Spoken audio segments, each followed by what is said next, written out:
Uite așa aș vrea să mor, cu paharul lângă mine, cu copzărul lângă mine.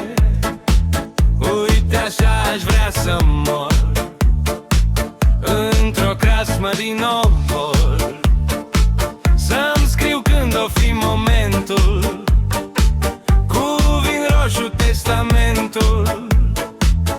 Uite așa aș vrea să mor, să-i trage o beție, bau, bau, bau, de pomina să fie, bau, bau, bau, și după o săptămână, bau, bau, bau, să mor cu sticlă în mână.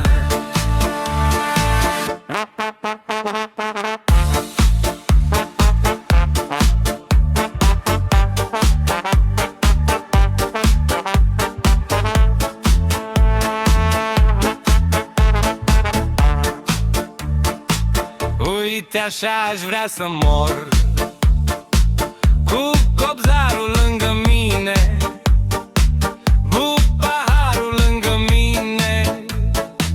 Uite așa aș vrea să mor, nu vreau bocete de jale, vreau în cea din urmă cale, un copzarul în lăutare, de un loc de lelalare. Vreau cântând să-mi țină locul de dricar, nu vreau nici o mutra tristă, stând cu nasul în batistă. De oi muri, voi aia vii, vreau să chefuiască pentru mine o zi.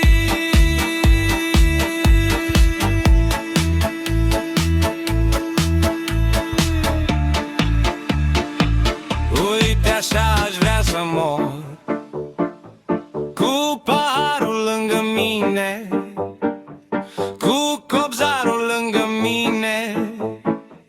Uite așa aș vrea să mor, într-o crăzmă din obor, să